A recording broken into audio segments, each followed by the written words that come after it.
Hi, I'm Craig with Digital Images, and in this video I'm going to go through the mechanical setup of our YAG laser.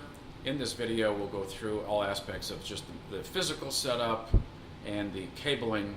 Separate video we'll go through the actual software operation. There are four primary components. You have your laptop, the laser head, the safety enclosure, and the power supply. When you get to the event, unpack everything as you see it. Boot up the laptop first, connect it to the power. Also connect your laptop wireless either to a Wi-Fi, or if we provide a Wi-Fi hotspot like a Verizon hotspot, get the laptop connected to the internet. That's the first step, so then we can potentially access and remotely log in through TeamViewer if you need additional support. This will also help for training sessions as well. The primary component is the laser head that you see here. This is the safety enclosure that the laser head sits on, and this is the power supply. The actual laser head, as far as the actual connections, this is the lens. Be very careful that you don't damage it, scratch it, or even touch it. On the back of the laser, you will notice that there's basically 1, 2, 3 different connections. This is a standard USB. It's going to go from the laser head to the laptop. This is just an adapter. It's a bypass adapter, so when it's plugged in, the laser will operate even with the door open or partially open. And this is your actual control cable, power cable for the laser head. Each connection is unique, so you cannot mix them up. They only go in one spot. So you take the laser cable, connect it to the laser, the bypass adapter, and the USB. The actual laser head is quite simple. It just simply sits on top of the safety enclosure somewhat loosely. Just have it somewhat, position it so relatively square on top of the safety enclosure as you see it. The other end of the cabling that comes off the back of the laser goes onto the back of the power supply. There's only one connection that can go to, so you're going to connect that up to the power supply. This connection we don't use.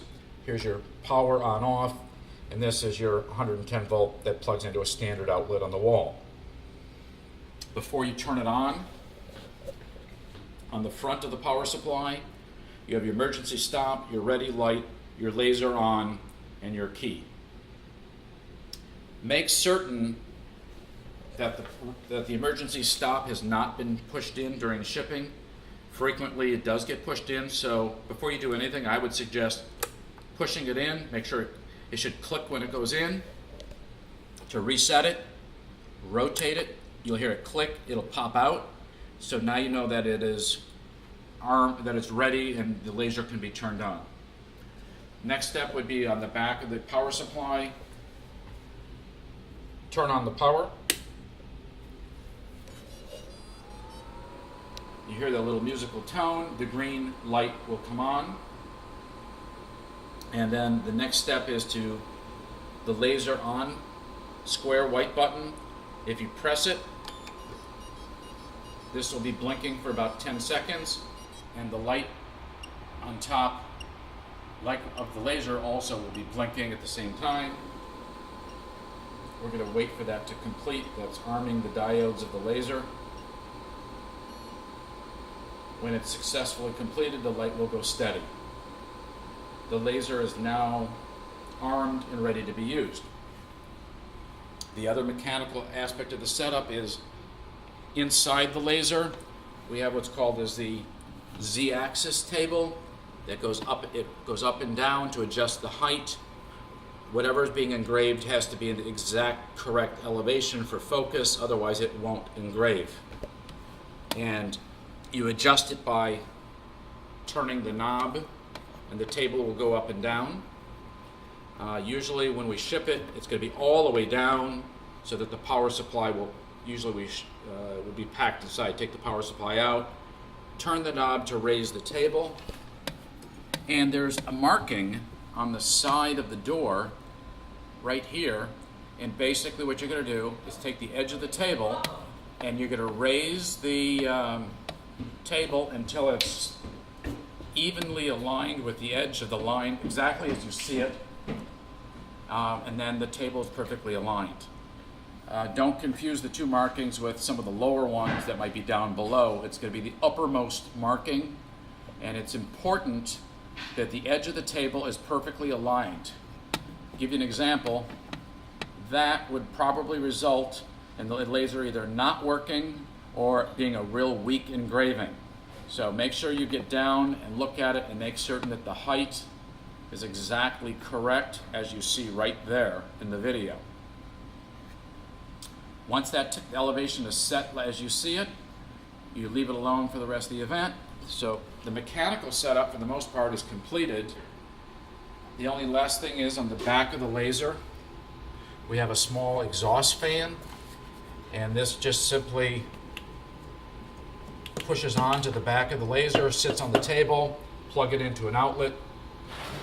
When you're engraving, little micro dust comes off whatever you're engraving, and if that dust lingers in the air, it'll distort the laser the next time you go to engrave something, resulting in a diminished quality product. So we would rather just keep the airflow moving to get that micro dust out, and it'll just make the engraving a better quality. That concludes the mechanical setup of the YAG laser. In a separate video, I will go through the actual software operation as far as configuring, testing, engraving text, and engraving photos. Thank you.